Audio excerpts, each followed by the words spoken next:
crocodile. Moi j'ai la phobie des reptiles. Loulipo. La revue dessinée. BD Tech. On a dit qu'on était un podcast snob. Bif bof. Nobel ou poubelle? Le podcast écolo-littéraire qui t'aide à désherber ta bibliothèque. Bonjour. Salut Arlo. Alors, on n'a pas fait nos devoirs. On avait parlé grands espaces, on avait parlé ailleurs, évasion, aventure. Et on va vous reparler de... féminisme. Parce qu'au final, il n'y a que ça de près dans la vie. Et qu'en plus, c'est la fin de l'année et qu'on n'avait pas le temps. C'est ça. On n'avait pas le temps. C'est le dernier podcast avant les vacances. Littéralement, il est 17h14, le dernier jour de cours. Donc, voilà, ça va être un petit podcast un petit peu resserré. Au sommaire, ce soir, nous aurons donc 2 livres, voilà. 2 catégories. Tout d'abord dans la catégorie France Inculture, Le féminisme de Anne-Charlotte Husson et illustré par Thomas Mathieu dans la collection La Petite BD Tech des Savoirs. Et puis, dans la catégorie Nos livres compost, un livre en anglais sorti en 2021 aux éditions Quercus que je ne connaissais pas, 7 Days in June de T.A. Williams. Alors, en ce qui concerne donc notre livre intitulé Le féminisme. France Inculture. Il s'agit d'un ouvrage de vulgarisation, donc dans cette collection, la petite BD Tech des Savoirs. Au passage, il faut que je dise que je ne suis absolument pas fan du tout du terme BD Tech. Pourquoi ? Je suis contre. Déjà, je n'aime pas trop l'abréviation BD, mais encore moins quand elle s'écrit B-E-D-E. Alors là, pour moi, c'est le mal absolu. Mais non, mais parce que voilà, la bande dessinée, c'est pas non plus, enfin, je sais pas, BD, ça fait très infantile. Enfin, j'aime pas du tout. Je trouve ça très moche. Donc non à BD Tech, c'est pas possible. Mais pour toi, c'est un site internet bdtech.com oui. de référencement et tout. Ouais. Ah mais il y a plein de Mangatech, trucs. Ça marche pas non plus. Ah si, Mangatech, ok, tant que tu veux. On mais infantilise BD, le manga. B-E-D-E, ce n'est pas possible. C'est pas beau du tout. Ok, bon, d'accord. Bon, et pourtant, je pense que c'est une très bonne collection. Je l'aime bien. Ouais. Les élèves l'aiment bien. Alors, je la connaissais, moi, au travers d'un auteur qui est Étienne Lécroard, qui est un très bon dessinateur de bande dessinée. Et qui à ma connaissance, est le seul qui fasse partie à la fois de Loulipo et de Loubapo. Voilà.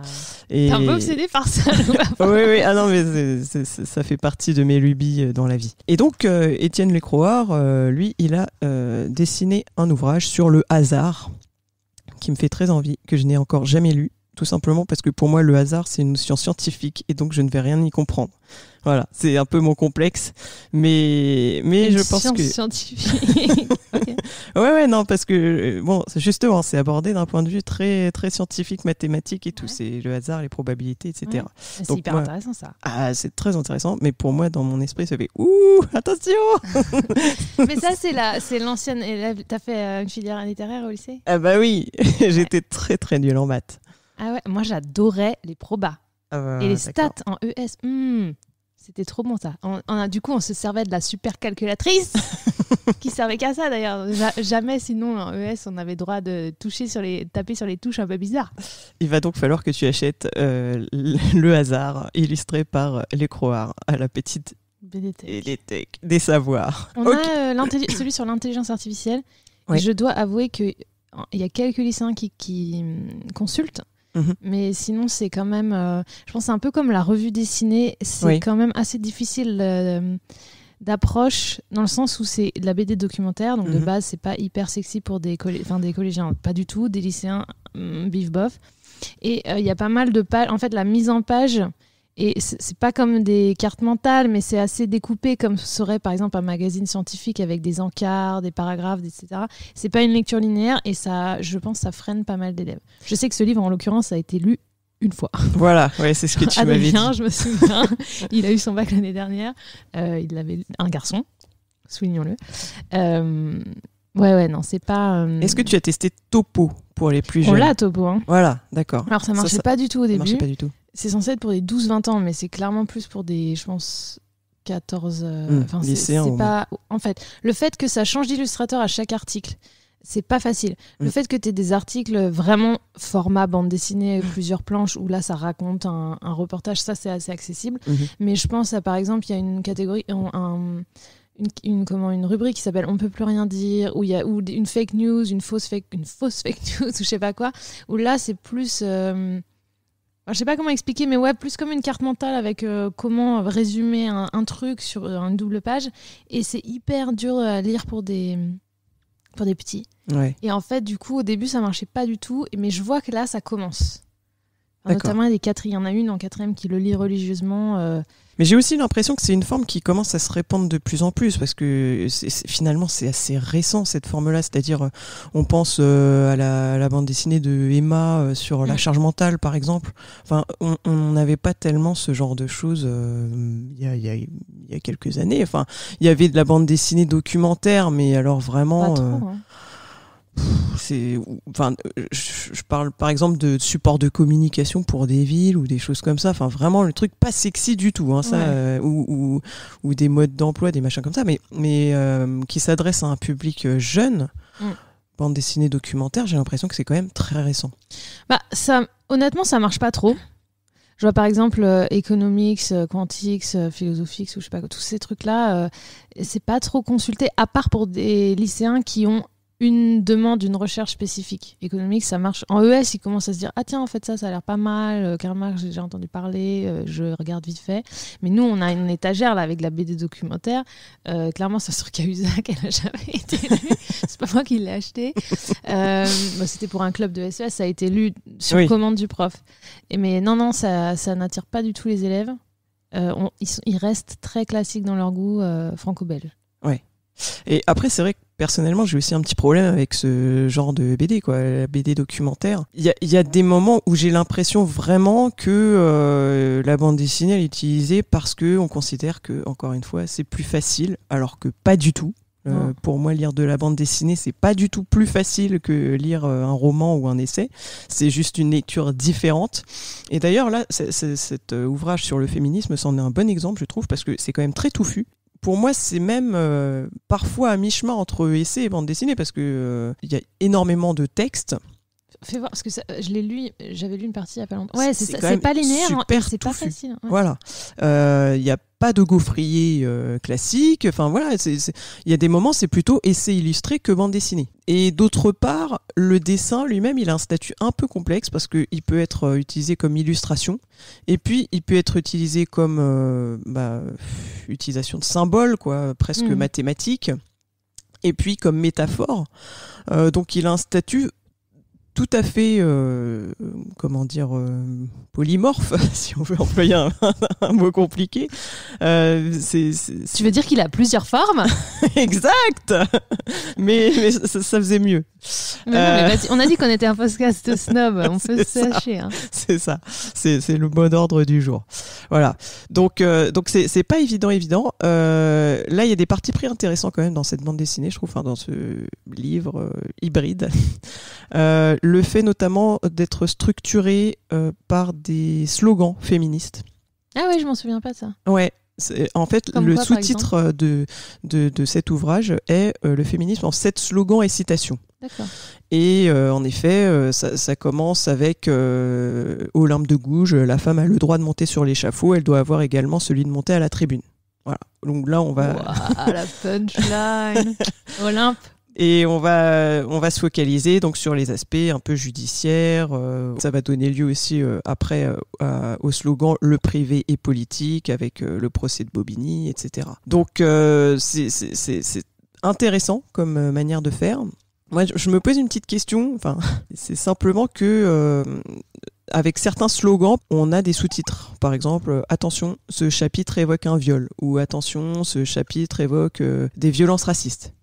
Les trigger warnings, voilà. Content warnings. Exactement. Et là, moi, je sais pas ce que t'en penses, mais moi, je suis pas très. Ouais, t'es j'assume. Je sais que t'en as parlé au journaliste l'autre jour et qu'il était là genre. Mais moi, je trouve que ça prend pas d'énergie. Ça prend 30 secondes de dire ah oui, au fait, dans cette scène de film, il y a un viol. Point. Et puis après, tu fais de cette information ce que tu veux, mais. Ouais. Mais je sais que ma mère aussi est complètement outrée par ça. Moi, je suis pas outrée. Hein. Je me pose une question. Je me dis, ok, alors quelle est la fonction en fait de cet avertissement ? Est-ce que ça veut dire que si tu sens que le sujet est sensible pour toi, du coup, tu vas pas le lire et tu vas peut-être te priver d'une source d'information ou quelque chose comme ça ? Non, c'est pour que tu te prépares psychologiquement. Ouais, mais après il peut y avoir des dérives aussi parce que en classe, si on nous demande de faire ce genre de choses, et je sais qu'aux États-Unis ça peut arriver, ça veut dire que tu peux avoir des élèves, des étudiants qui disent ok, ben cette partie-là de votre cours, moi j'y assiste pas. Ah ouais, moi je voyais pas ça comme ça parce que ça c'est de toute façon irrecevable. Mais c'est plus que surtout là, tu vois, par exemple la formation qu'on a eue là sur qui était censée être sur égalité femmes-hommes et qui en fait a plutôt dérivé sur éducation à la sexualité. Imagine que tu as cette formation avec des 5e, 4e, 3e, tu peux en avoir même s'il n'y a pas eu d'agression sexuelle dans leur histoire ou quoi que ce soit, qui sont hyper mal à l'aise et je pense de savoir de quoi ça va parler avant, tu peux ils peuvent un peu se préparer et pas sentir mal ou j'en sais rien, je sais pas. En fait, pour moi, c'est un non-débat, c'est juste t'as une étiquette. Tout comme en littérature jeunesse, pour faire vendre, là, c'est un argument marketing. Derrière les bouquins, t'as les thèmes abordés pour pouvoir te repérer en fait dans le panorama littéraire jeunesse. C'est aussi pour être, recensé dans les listes du ministère, hein, soyons honnêtes. Mais ça permet aux gamins de se ah bah tiens, je veux un livre qui parle de je sais pas moi, avec des personnages LGBT, là il y en a. Là là il y a ça, ok, je suis au courant. Après dans un cas, alors ça se fait beaucoup en bibliothèque maintenant de mettre des CW et des TWs, mais en classe ils ont pas le choix, ils le lisent pour faire. Oui, bien sûr. Ok, ouais, donc. Mais tu vois, le journaliste qui dit elle voudrait des trigger warnings parce qu'il y a des scènes de viol dans les films, moi ça me choque pas. Non. Parce moi non que tu plus. peux te sentir mal si, je sais pas, Tout à fait. De voir des trucs hyper violents. Oui, je crois que son argument à lui était que les étudiants et étudiantes étaient tous majeurs, mais oui, on peut continuer à être choqué ou à être mal à l'aise et ne pas vouloir assister à des scènes violentes, effectivement, même dans sa vie d'adulte. Un exemple, moi j'ai la phobie des reptiles, je peux pas. Je peux pas aller au muséum d'histoire naturelle, je peux pas. Et hier, je regardais une série et il y avait un moment, je vois le truc arriver. Et franchement, heureusement sur Netflix, tu peux te décaler tout curseur et voir ce qui arrive avant. Et j'ai zappé la scène. Je pouvais pas. Je dis non, parce qu'après, en plus, du coup, j'ai vu un peu vite fait ce qu'il y avait dans cette scène. Et après, j'étais dans mon lit, j'étais là, mais imagine, il y a un reptile qui remonte du là-bas. Tu vois, j'étais trop en train de flipper. Donc, moi, si on me dit attention dans ce film, tu vois, il y a un film qui va s'appeler par exemple Anaconda, je vais pas aller le voir. Bon, là, le film annoncerait la couleur. Voilà. C'est sûr. Mais est-ce qu'il faut des trigger warnings partout ? Non, mais bien sûr, évidemment qu'il y a forcément des dérives comme ton élève qui est là, on ne peut pas parler de négritude, ça se fait pas, madame. Bien sûr qu'il faut recadrer, mais juste qu'on dise attention, il y a une scène de viol dans ce film, ça me choque pas. Ok, d'accord. Voilà. Sinon, que dire sur cet essai dessiné, on pourrait dire ça comme ça. Les dessins sont de Thomas Mathieu qui avait déjà œuvré pour Crocodile, qui, si ma mémoire est bonne, est d'abord paru sur Internet. Les crocodiles sont toujours là, oui. Ouais. Et ensuite a été repris avec une autre. Il a une collègue à lui dont j'ai oublié le nom. Je peux me lever et aller chercher la BD si tu veux. Mais... Allez, je le fais. Avec donc Juliette Boutan. Ouais. Les crocodiles sont toujours là chez Casterman. Alors, moi, cette bande dessinée m'avait pas tellement plu. Bon, déjà, j'aimais pas du tout les dessins. Ah ouais ? Ouais.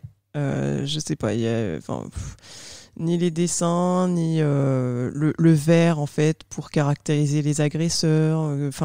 Pour moi, c'était vraiment... Bon, il y avait le blanc et le vert, quoi. C'est pas blanc et noir, c'est blanc et vert. Et ça me posait quand même un petit peu un problème. Ah ouais, mais la dernière image, tu l'as vue ? Moi, j'ai trouvé ça fort. Donc, c'est une femme qui aide un homme à sortir d'un corps de crocodile. Ouais. Parce que ça arrive après tout le chapitre hyper trash sur les violences gynécologiques qui m'a fait pleurer. Et quand j'ai vu ça, j'étais là, waouh, comment avec genre un dessin, tu peux dire.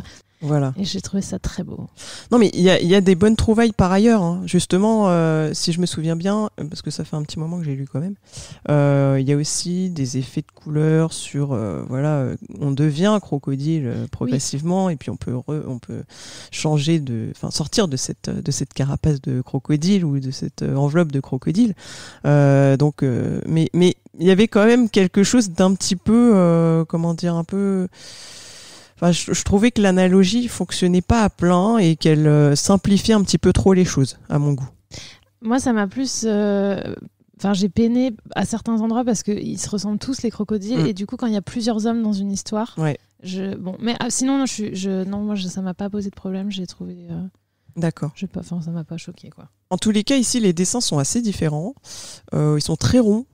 Alors, je sais pas si c'est une volonté de s'adresser à un public jeune.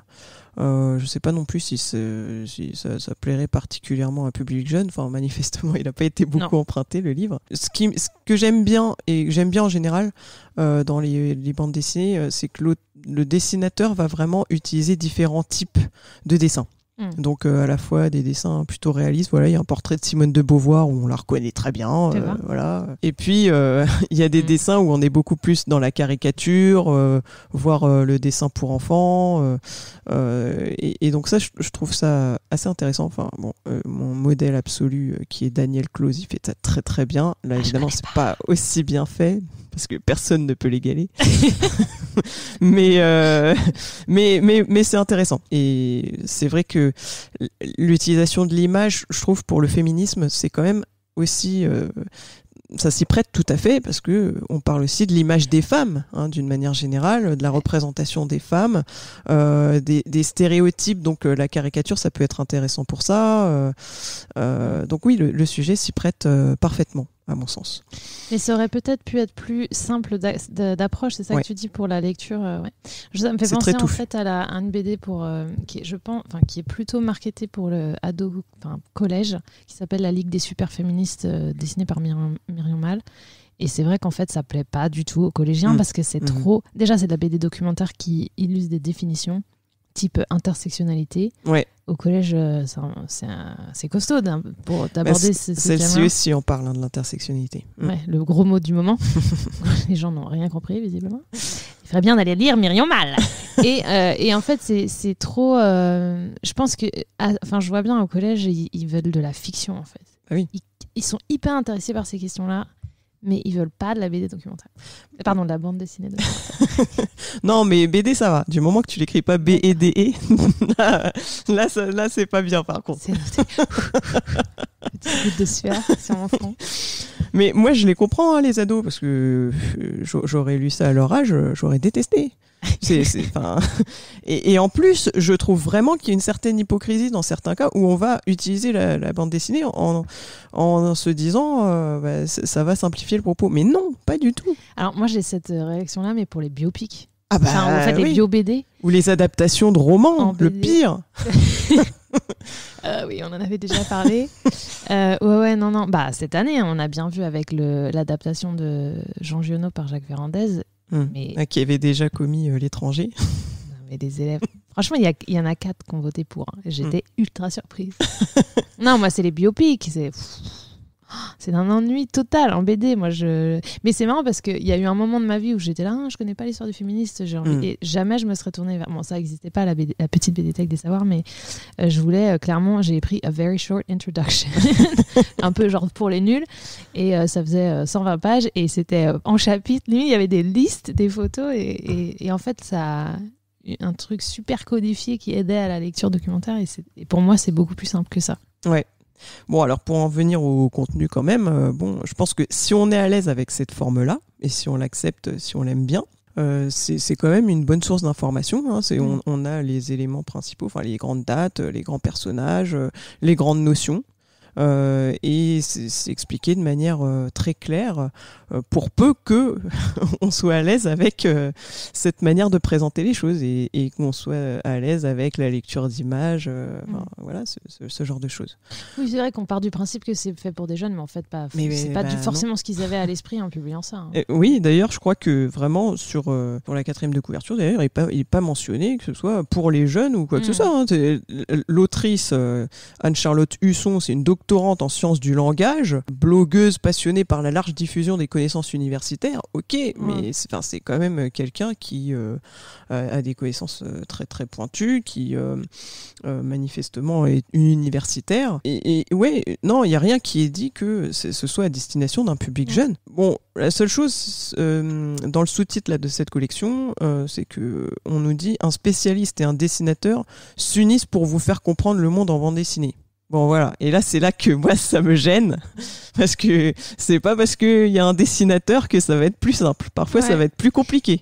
En revanche, tu parlais de la revue dessinée, alors ça c'est vraiment une publication que j'adore et je trouve d'une qualité exceptionnelle. Parce que là, on n'a pas l'impression que c'est un texte qui est mis en dessin ou illustré, mais que vraiment la bande dessinée, ce sont des bandes dessinées qui se sont nourries du propos d'un journaliste ou d'une enquête ou quelque chose comme ça. Mais c'est pas du tout un texte qui est mis en image. Et moi, la revue dessinée, ce que je trouve extraordinaire dans les quelques numéros que j'en ai lus, c'est que vraiment, on nous parle de choses dont j'entends jamais parler ailleurs. Voilà. Topo, je trouve que les reportages sont originaux. Oui. Les sujets sont très originaux, voilà. Et là, le récit en bande dessinée, il a aussi un avantage, c'est ça nous rend accessible et identifiable des situations dont on entend rarement parler. Enfin, je me souviens d'un très bon reportage dans la revue dessinée sur les intérimaires. Et là, on suivait vraiment le quotidien d'un intérimaire, comment il s'adapte à ces différentes usines, etc. On avait l'impression de partager son expérience aussi bien que si on lisait un roman finalement. Et c'est ça qui plaît, je pense, c'est les reportages long format. Un qui vient à l'esprit que j'ai lu il y a pas longtemps, c'était sur les jeunes qui sont porteurs au Kilimandjaro. Et ça plaît, mais comme je te dis, les trucs qui sont des rubriques, pas de reportage, mais de rapide. Oui. Il y en a une, comment il s'appelle Pochep. Je peux dire un mot sur Pochep. Vas-y, je sais pas qui c'est, je connais en même temps parce que tu es un peu juste ta padawan de bande dessinée. Hein. Non, mais Pochep, il dessine dans Fluide Glacial actuellement, mais il a fait pas mal de choses. Et il y a une BD de lui que j'adore, qui est une BD autobiographique, qui s'appelle Vieille peau, sur le vieillissement des homos, en fait. D'accord. Et ce que c'est que de se sentir vieillir quand on est gay. Et je trouve ça mais super drôle, super bien vu. Lui, il est toujours dans la caricature, l'autocaricature la plus extrême, donc il se représente toujours mais comme une immonde créature à nez gigantesque qui morve et toujours vêtu comme quelqu'un qui aurait 80 ans, quoi. D'accord. Ah, ça me donne envie de le lire. Ça fait un peu penser au Vieux Fourneau. Oui, alors mais c'est original d'avoir ce point de vue aussi. Et puis Pochep, surtout je lui vois un culte parce que il dessine très très bien Marguerite Duras. Et il avait fait une petite série de BD. Je pense qu'il est quand même une petite célébrité sur internet grâce à ça, parce que ses dessins, je les vois toujours passer. C'est vrai. Et avec une planche culte sur Marguerite Duras qui va chercher son pain. Et je connais pas tout ça. Et la boulangère lui dit: ah, Mme Duras, alors la petite santé et tout. Et Marguerite Duras, il lui fait: le pain, elle veut le pain, elle dit qu'elle veut le pain, la croûte, toute la croûte. Je me sens trop exclue parce que là, c'est ma France Inculture. Salut Marguerite Duras. Bien. Je vois que j'ai plein de trucs à lire pour te rattraper. Et maintenant, c'est à toi. C'est à moi. Attends, parce que du coup, mon ordi s'est mis en veille. Est-ce qu'on va faire le jeu à boire où Jeanne parle sa vie? On va faire un petit jingle à la bouche. Et raconte Nantes. J'arrive plus à faire des phrases. Attends, je bois. En plus, je tousse.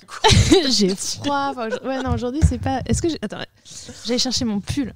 Mais du coup, je t'ai coupé de ouf. Et en fait, donc, pourquoi concrètement c'est drôle le truc sur Marguerite Duras? Explique à nous les incultes de la vie. La BD de comment elle... Je vais me moucher en plus au micro. Hein. Vraiment, là, on touche le fond. Vas-y, je t'écoute. Explique-moi. Non, mais bon, c'est jamais drôle d'expliquer une blague. Mais tu sais bien, Marguerite Duras, elle fait des phrases quand même qui peuvent être... Ah, d'accord. Je sais qu'elle a écrit Mémoire d'Adrien. Mais non. Non, c'est pas elle. Je confonds. Barrage du Pacifique. C'est pour ça que je me disais, mais je la vois pas être hyper culture classique, justement. Non, c'est Marguerite Yourcenar. Ah, mais toutes ces Marguerites. Non, c'est pour ça que tu comprenais pas la blague. Je comprends toujours pas d'ailleurs. Explique-moi. Ah non, mais je vais passer pour une meuf incompétente. Bon, encore. on coupera. Bah non, j'assume. Non, mais tu sais, Marguerite Duras, elle fait toujours. Elle fait souvent quand même des phrases courtes et répétitives, et voilà, avec un effet de répétition comme ça. Elle est dans le champ de seigle, elle voit le seigle, elle pense au seigle, tout ce seigle, le seigle, se dit-elle. En fait, c'est un peu comme ça, quoi. D'accord. Donc voilà, donc là, l'idée, c'était de la caricaturer. Elle va chercher son pain et elle parle comme elle crie, quoi. Mais c'est drôle, même quand tu m'expliques. Du coup, j'ai envie de lire la BD maintenant. Je te l'enverrai. Bien. Nobel ou poubelle pour le féminisme? En ce qui concerne le féminisme, bon, j'irai pas jusqu'à dire Nobel quand même, parce que j'ai quand même un certain nombre de réserves. C'est pas poubelle non plus, hein. Je pense que c'est bien de l'avoir dans sa bibliothèque. Ça fait une petite piqûre de rappel. On cherche une info, on veut la voir relativement rapidement. J'ai oublié de le dire, mais le livre est court, hein. C'est même pas 100 pages, donc on peut trouver ça rapidement. Maintenant, on va pas le relire toutes les 5 minutes non plus en entier, hein. Je pense que c'est pas le but. On peut fractionner sa lecture et puis ça fera un bon petit manuel finalement de féminisme. Donc ouais, je le déconseille pas quand même. Nobelito alors. Nobelito.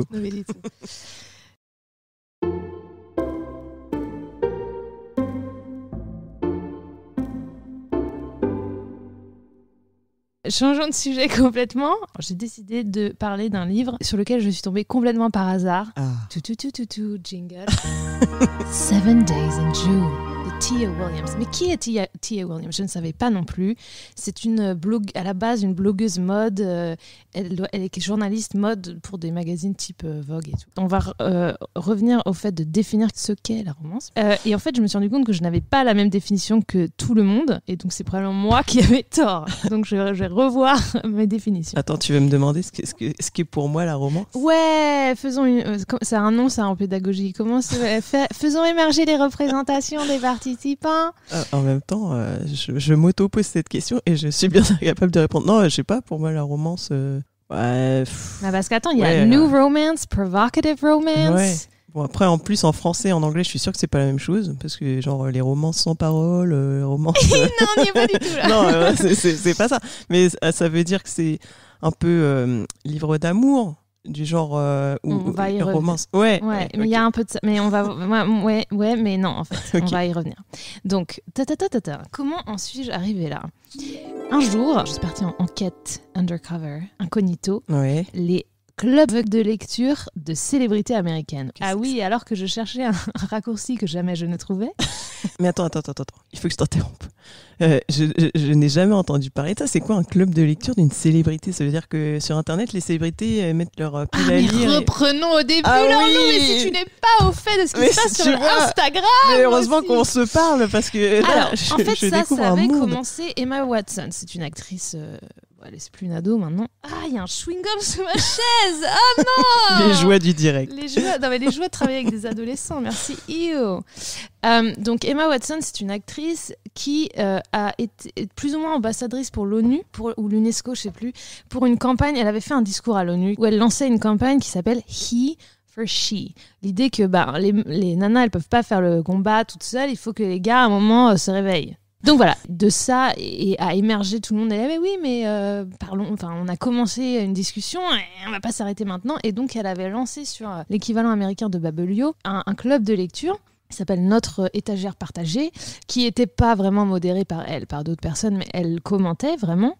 Et il y avait, je pense, aussi des comptes de réseaux sociaux où en fait tous les mois il y avait un livre à lire, type témoignages de femmes fortes. Et donc les gens se réunissaient sur ces forums pour échanger, mais uniquement par écrit.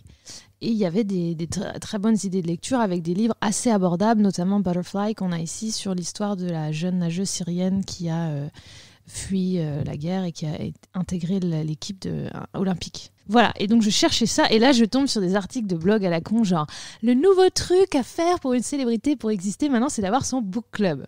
Et donc là, évidemment, la cynique en moi était là, genre « Ça va être nul », mais j'ai été quand même curieuse, donc je suis allée voir. Et j'ai découvert que, en fait, beaucoup de célébrités lancent leur book club. On avait... Déjà, beaucoup de célébrités lisent. Oh, Non, mais on va y revenir parce qu'attends, j'ai pas lâché le gros mot de Kim Kardashian. Non, mais Oprah, donc la présentatrice télé, enfin, qu'est-ce qu'elle n'est pas d'ailleurs, elle n'est pas uniquement présentatrice télé, actrice, toutes les casquettes. Elle avait pendant longtemps son book club, mais ça, voilà, ils expliquaient que c'est très difficile, c'est facile de lancer un book club par une célébrité parce qu'ils ont la plateforme, mais que c'est pas facile à faire vivre dans la durée, mais ça c'est valable pour dans tous les contextes, faire vivre un book club c'est compliqué. Et là il parlait notamment de la chanteuse Florence and the Machine qui avait son book club, j'ai pas trop regardé mais je suis tombée sur l'actrice américaine Reese Witherspoon qui a Reese's Book Club et alors c'est féminin, book club féminin. Donc j'étais là, qu'est-ce que ça va être tout pourri, j'ai moqué. J'y suis allée, mais vraiment en mode négatif, quoi. La nana, elle était, j'étais un one note. Comme ça. Ouais, j'étais dans le bus, je me souviens, j'étais là. Et en fait, je voyais le book club féminin et ce sont que des livres avec des personnages féminins forts. C'est ça leur ligne éditoriale. Et en fait, en regardant tous les livres, j'étais là, en fait, ça a l'air trop bien. Ils ont une appli, donc tu peux faire partie du truc. Donc j'ai téléchargé l'appli. C'était ton propre jeu. Ouais, bon, en fait, je ne l'ai jamais utilisé, je l'ai effacé au bout de 2 secondes. Mais tu peux donc participer aux discussions et je pense que tu peux créer une antenne, en fait. Sinon, on avait envie, on pourrait se dire, bah voilà, on crée notre Reese's Book Club et on invite d'autres gens à boire du chardonnay en lisant des livres féministes, féminins. Ah, mais c'est marrant parce que ça fait une déclinaison des fan clubs des temps jadis, mais sur la littérature, quoi. Ouais, voilà, c'est un peu un salon, entre guillemets, où tu peux avoir toujours l'espoir que Reese va te contacter, toi, et peut-être faire une visio avec ton book club ce mois-ci. Ok. Et donc, voilà, il y avait le livre du mois de juin, parce que j'ai lu ça début juin, c'était donc 7 Days in June, qui accessoirement coûtait 99 centimes. Donc je me suis dit, oh bon, bah allons-y, je vais lire. Mais est-ce qu'il y a une thématique par mois ? Genre, il faut un nom de mois chaque mois. Genre, le prochain livre, ce sera July. Non, j'avais même pas fait le rapprochement. Merci, mais je ne pense pas. Qui était décrit comme une steamy romance. Et j'étais là, why not ? Allons-y. C'est chaud bouillant. Qui se passe à New York. Mais donc, en plus, quand on a reçu Cosette au lycée et que je vois un dossier littérature, coup de fouet sur que j'ai sous le nez, donc tu peux voir ici, coup de fouet sur la littérature érotique, je me suis dit, mais je vais lire. En plus, je venais d'entendre une journée d'études de la BNF lire au féminin de l'assignation à l'émancipation qui a eu lieu le 27 avril 2021. Mais attends, là. J'ai une question me taraude. Tu viens de convoquer quand même 3 notions très différentes parce que tu m'as parlé de romance, tu m'as parlé de littérature érotique et tu m'as parlé d'émancipation. Pour moi, c'est... Mais c'est ça l'intérieur de mon cerveau, Laure-Lou. Je parle dans tous les sens tout le temps. Non, mais ça éveille ma curiosité. Et c'est pour ça que j'ai fait un plan en 3 parties. Premièrement, dossier Cosette. Alors moi, j'arrivais avec mon idée romance, c'est une histoire d'amour. Alors j'en lis souvent, genre janvier-février, quand il fait moche, je suis là, allez, mes petits livres compost. Mais en fait, moi, je n'avais pas du tout la même définition qu'autrui. Pour moi, romance, je voyais plus... je ne sais pas si tu connais l'autrice irlandaise Sally Rooney qui a beaucoup de succès en ce moment, qui a écrit Normal People, ça a été fait en série télé. Excellent. Elle a aussi écrit Conversations with Friends. Son premier livre, un peu moins bon, mais alors vraiment, c'est tout dans le non-dit. C'est quasiment que du dialogue. C'est une sorte d'amour, oui, entre 2 personnes.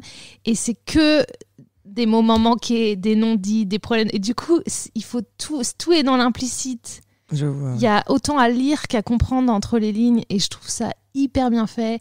Du coup, t'es là, non Et en fait, je sais plus s'il y a un changement de point de vue, une alternance de chapitre en chapitre, je crois pas. La fin est extrêmement réussie.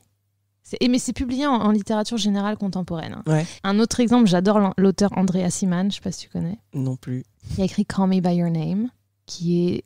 je crois pas qu'il soit américain peut-être, mais il a un passé francophone, peut-être égyptien aussi, il a l'air assez cosmopolite. Call Me By Your Name, excellent livre. Le film a été fait aussi par Julian Ferdos, je crois, ou peut-être par celui qui a fait Les Vestiges du Jour, je sais plus trop, l'un ou l'autre. Ça te parle. Enfin, le film est excellent, la fin n'est pas la même que celle du livre puisqu'il y a un épilogue. Et alors ma règle dans la vie, j'en ai peu, mais je ne lis jamais d'épilogue. Jamais. Et là, je l'ai lu. Et c'est l'exception qui confirme la règle. L'épilogue apaise. L'épilogue est bon, l'épilogue est génial. Vraiment. Donc moi, j'arrivais avec ça, où donc Call Me By Your Name, c'est l'histoire d'un jeune dans les années 80, je pense, qui tombe amoureux l'étudiant en postdoc de son père ou quelque chose comme ça. Donc il y a l'idée de tout est interprété, c'est l'adolescent, tous les signes. Ouais, voilà. Et le gars, il observe, il comprend pas ce qui lui arrive. Et l'autre se joue un peu avec lui aussi. Et il y a tout le côté du déséquilibre de pouvoir, parce qu'il y en a un qui est plus vieux que l'autre. Je me souviens de l'avoir fini, complètement comme ça à 3h du mat, genre qu'est-ce que je fais de moi-même maintenant. Je voulais pas voir le film, j'ai craqué et en fait il était quand même bien parce que je trouve que l'acteur Timothée Chalamet il a une bonne tête d'ado torturé, donc il est très bon dans ce film. Ouais, je vois, oui. Voilà, donc moi j'étais là-dedans, mais ce que je lis c'est plutôt de la c'est publié en littérature générale contemporaine, mais c'est romance, voilà. Pas du tout ce que Cosette dit. Cosette dit que c'est provocative romance, tout ce qu'ils appellent le porno pour ménagères, entre guillemets, de manière péjorative. 50 nuances degrés. Voilà, exactement. Typiquement.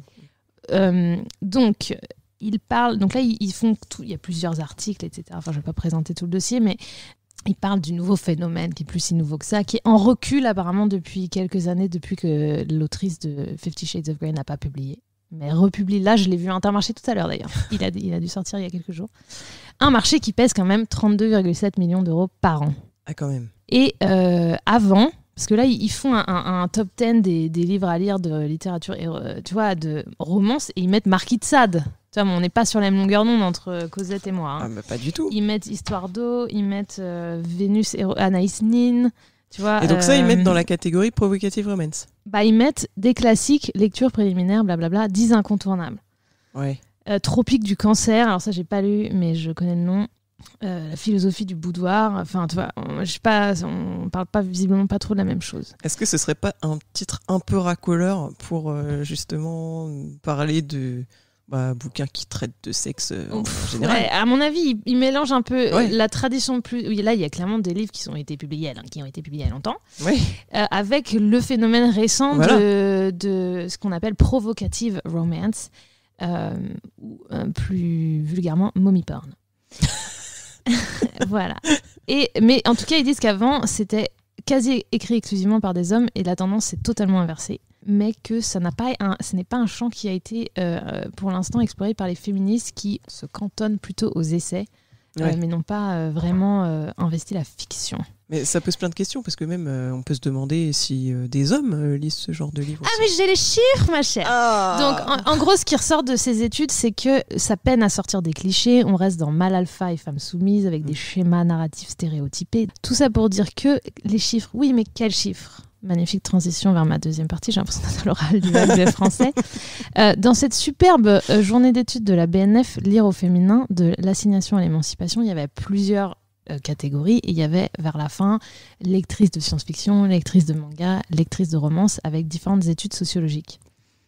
Toute catégorie qui te concerne finalement. Ouais, c'est pour ça. Je vais pas te mentir, j'étais en formation grand oral et en même temps j'étais branchée sur la BNF. Genre oui, je vous écoute. Oui.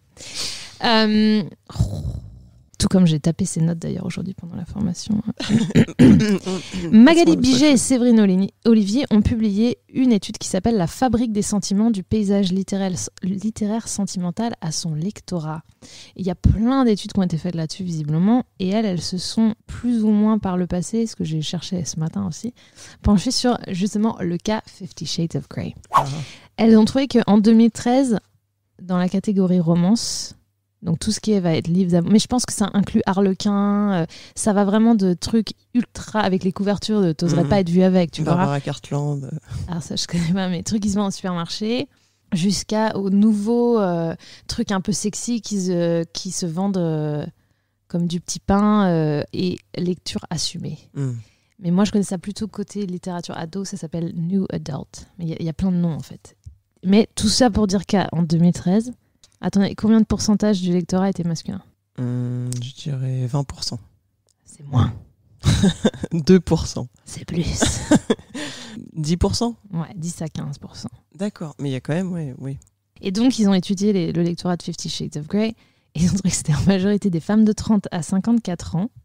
On est dans la cible. Plutôt en région parisienne. Oh là là, ça se rapproche. 40% qui avaient Bac+3 à Bac+5.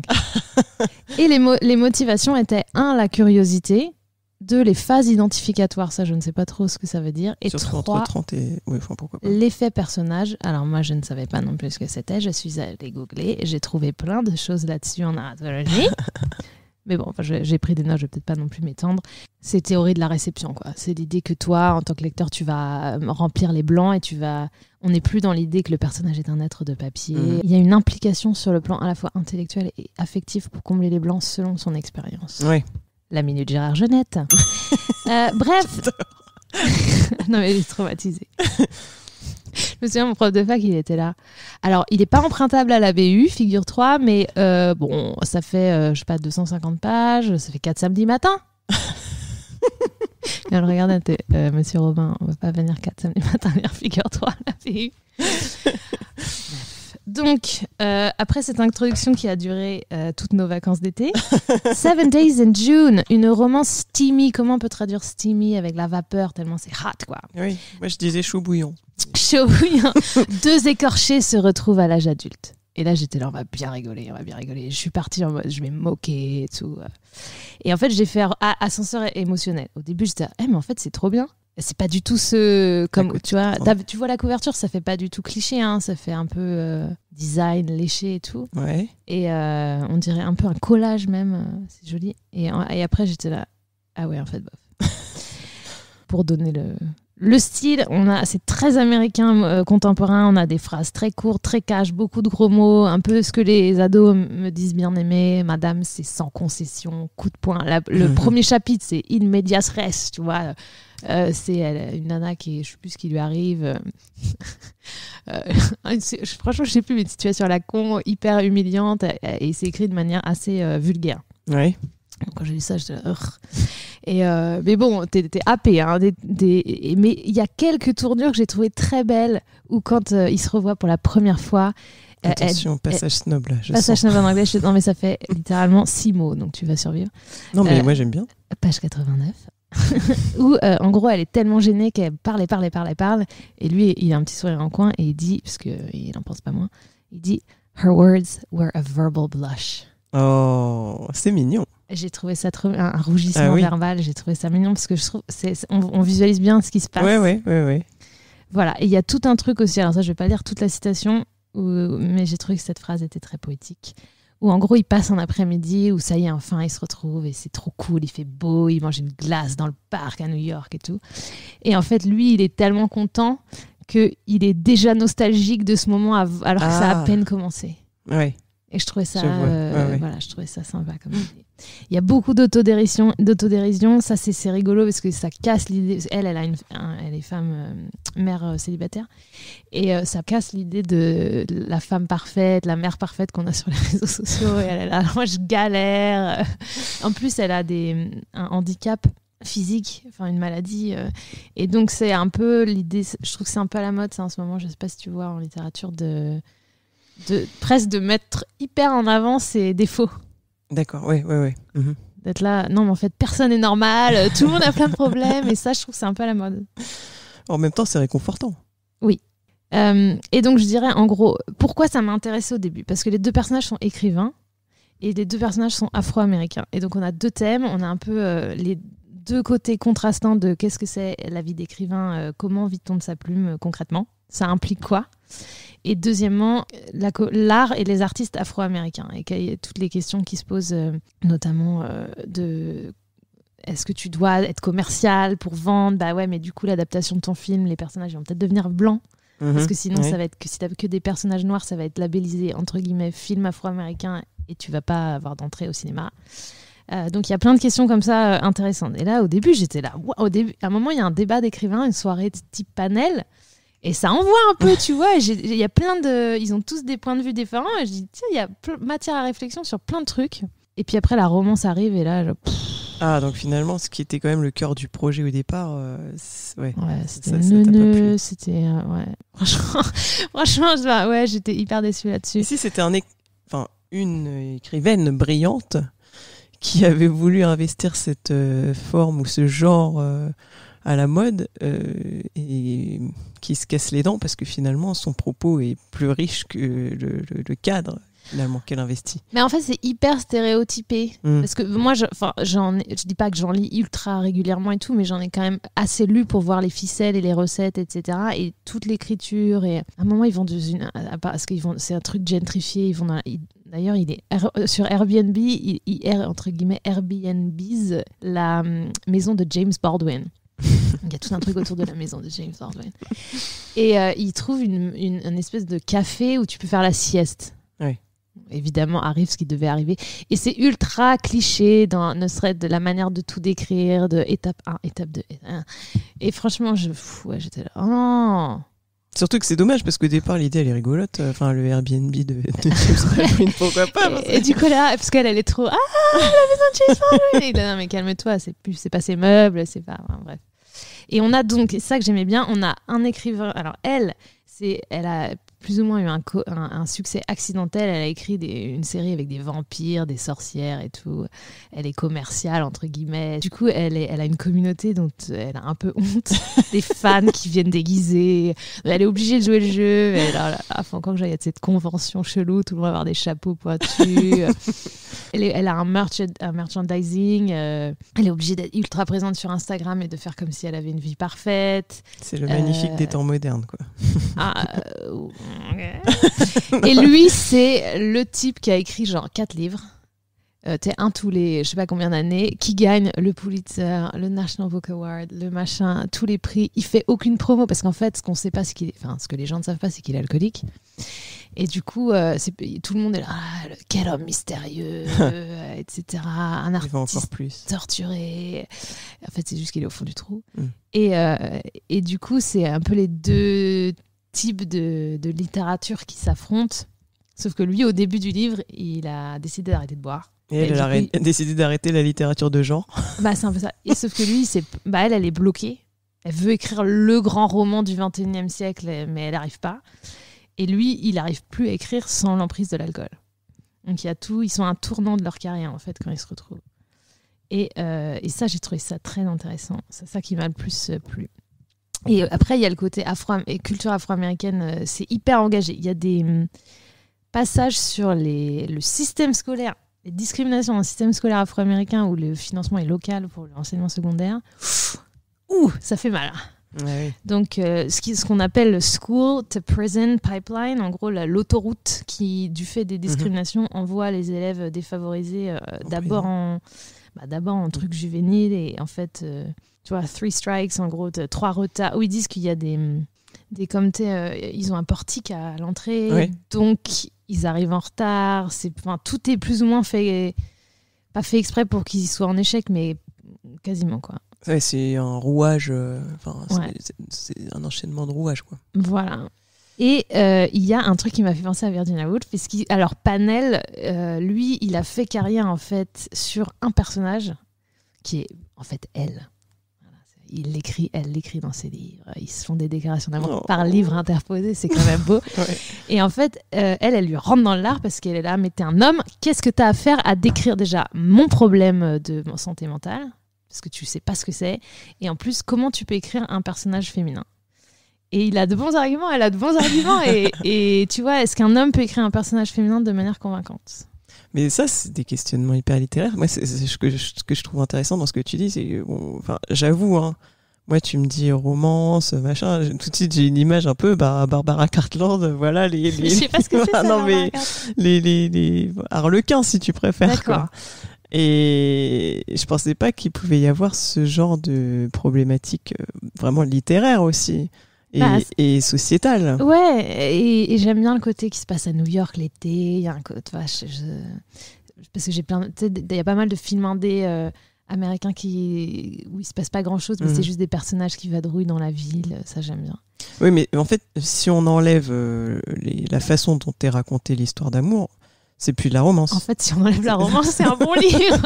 Non, mais j'ai trouvé ça décevant parce que t'as quand même des super belles histoires d'amour qui existent, qui sont publiées, mais là, voilà. Ça sent trop la grosse ficelle. Désolée pour les bruits de bouche. C'est tout ce que ça m'inspire. Il y a pas mal de trucs sur Comment trouver sa place en tant qu'artiste afro-américain quand on te demande de blanchifier tes personnages, quand tout ce qu'on te demande, c'est rajouter de la douleur, de la souffrance. Et il parle d'érotisation ou d'érotisation de la douleur des corps noirs. Ah oui. Beaucoup au cinéma ou à part. C'est vrai ça, hein, oui. On l'a beaucoup vu dans le Tarantino, peut-être. Django Unchained, ou dans 12 Years a Slave. Ouais, ça s'appelle, comment ça s'appelle ça? Blaxploitation, je crois. Ah oui, aussi, ouais. Alors ça, ouais, dans un autre style, une autre époque aussi. Tarantino, c'est pas ça qui l'inspire, c'est pas mal. Ça l'a inspiré, mais ça, c'est le cinéma des années 70 plutôt. Peut-être. Mais ouais.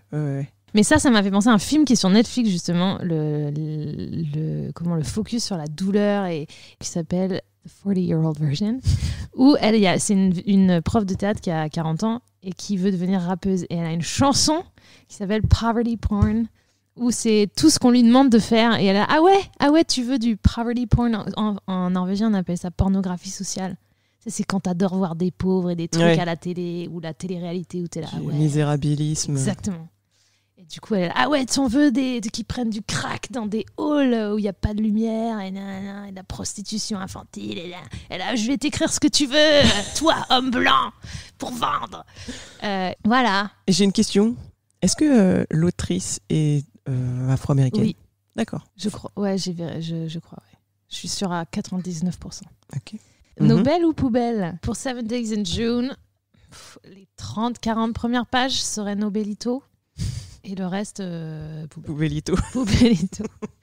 Ouais, tu vois, là, je l'ai gardé dans mon appli de livre numérique. Non, je l'ai fini un peu à l'arrache quand même. Je me suis un peu forcée. Sans grand enthousiasme. Ouais, non, en plus, à la fin, il y a un épilogue. Sauf que là, tu n'as pas lu. fait, la fin, j'avais oublié. La fin hyper abrupte. Oui. Et là, t'es vraiment en mode rembourser nos invitations. J'ai acheté une romance. C'est pas pour que ça se finisse comme ça. Et par contre, il y a un épilogue, mais où du coup là c'est paragraphe par paragraphe, 2 mois plus tard, 3 mois plus tard, 4 mois, et là du coup ça va trop vite, donc c'est pas naturel, donc non, on a l'impression qu'elle a voulu faire un truc assez novateur entre guillemets, genre ah ouais, vous voulez et ils se marièrent, il y a beaucoup d'enfants, et bah non. Et j'aurais trouvé ça courageux et beau. Et est-ce que la raison pour laquelle tu n'aimes pas les épilogues, c'est justement Harry Potter? Ouais. Explique. Mais il y a un hashtag, j'ai découvert ça qui existe. Je sais plus exactement l'abréviation, l'acronyme. Ah oui, c'est épilogue. Quel épilogue? Mais en anglais, donc c'est EWE. Épilogue? Quel épilogue? Voilà. Depuis, non, parce que ça m'est arrivé plusieurs fois de lire des épilogues, et en fait, c'est toujours décevant et ça gâche. C'est t'as une fin ouverte, magnifique, un truc où t'es un peu frustré, mais c'est la vie. Ouais. En littérature jeunesse, ils font beaucoup ça, et en fait, non, les enfants ne peuvent pas gérer ça, la frustration. Donc on met des épilogues, où c'est bien fermé. Ouais. Alors bon, pour Harry Potter, c'était conscient, hein, c'était commercial ou je sais pas quoi, mais c'est un truc de droit d'auteur pour pas qu'il y ait de suite ou de pastiche ou quoi. Ah non, en romance, c'est tout le temps les épilogues. T'as une fin, et 5 ans plus tard, ils se sont mariés, no shit.